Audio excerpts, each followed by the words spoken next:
Opening statements began today in the rape retrial of actor Danny Masterson. The former That 70s show star is accused of raping 3 women between 2001 and 2003. The retrial comes 5 months after a deadlocked jury led to a mistrial.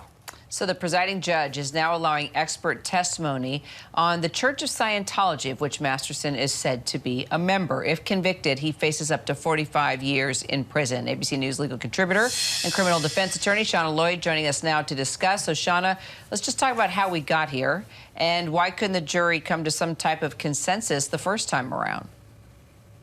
Well, Kira, anytime we see a deadlocked jury, such as in this particular case, what that means is that the prosecution did not meet its burden of proof. There was not enough overwhelming evidence for this jury to come to a conclusion either for the state or for the defense. So once we see that, we have a deadlocked jury, which triggers a mistrial. Now, in this particular case, the state has decided to retry this case.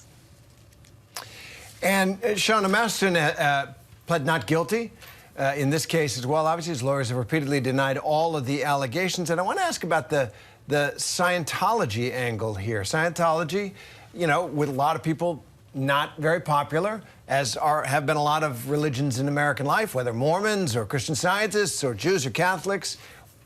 Would the judge pause before allowing the evidence concerning Scientology and that Masterson is a member of that church before allowing it? And what's the standard there? And do you think he did the right thing?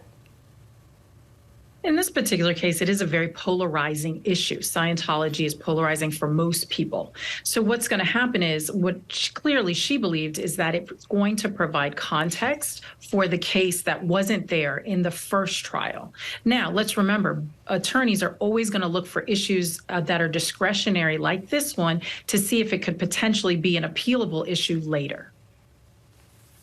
All right, so the judge in this case is now allowing expert testimony on Scientology, which was denied in the prior trial. So let's talk about just the role of the Church of Scientology, how it's going to play in all of this.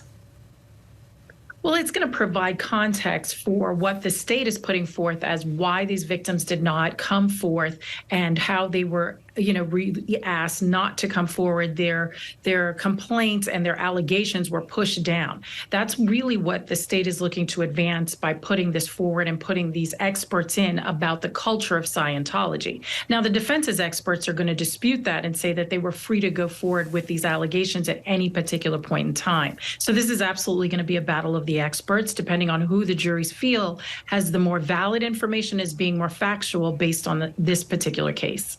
Channa, that just sounds like an issue for appeal. Have you ever heard of a case where they bring in experts to describe the religious faith and culture of a defendant to see whether or not that person is guilty? That just sounds weird to me. Well, there are experts who can testify about most anything. In this particular case, it's really going to be about this religious practices. So what you're going to look for are experts that are very familiar with the religion. They may have been past actors in the religion. They're going to know a lot about it, have studied it, and understand what the cultural norms are specific to that specific religion. And yes, you're quite right, Terry. Anytime a judge has a discretion to bring something in or keep something out, it is ripe grounds for an appellate issue. This is exactly what we're looking for when the lawyers want to appeal whatever verdict comes out of this case. All right, Channa Lloyd, thanks so much. Hi, everyone. George Stephanopoulos here. Thanks for checking out the ABC News YouTube channel. If you'd like to get more videos, show highlights, and watch live event coverage, click on the right over here to subscribe to our channel. And don't forget to download the ABC News app for breaking news alerts. Thanks for watching.